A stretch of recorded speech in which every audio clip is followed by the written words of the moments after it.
résurrection à Nice. C'est dans cette église que Nadine, Simone et Vincent ont été assassinés le 29 octobre dernier par un terroriste islamiste. Noël, cette année, pour vous, pourra être un joyeux Noël?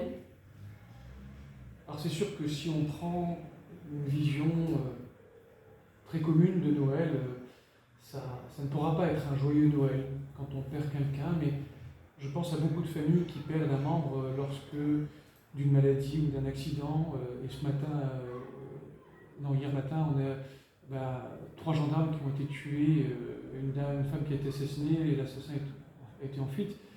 C'est sûr que ça ne peut pas être un joyeux Noël quand on perd des personnes qu'on aime, d'autant plus quand elles ont été assassinées de cette manière-là. Après, je pense que là aussi, il ne faut pas se laisser voler Noël. Noël, c'est pas juste une fête familiale, c'est pas juste un ensemble de valeurs, c'est certainement pas le Père Noël. Alors, le Père Noël n'est pas un copain à moi. Je trouve qu'il représente tout ce qui n'est pas le Noël que Dieu a voulu pour les hommes. Le Noël voulu par Dieu, c'est ce Noël où il rejoint l'homme dans tout ce qu'il y a. Quand vous écoutez les liturgies qui sont après Noël, vous avez le martyre de Saint-Étienne, vous avez le martyre des Saints Innocents.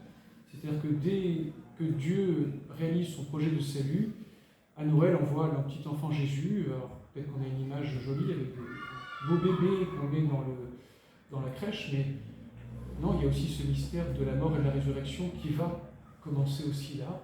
Et c'est pour ça que l'Église met ces 2 fêtes de martyrs qui peuvent nous interroger et qui continuent de nous interroger aujourd'hui. Donc Noël va avoir lieu, et je pense que c'est peut-être pour nous l'occasion de redonner du vrai sens.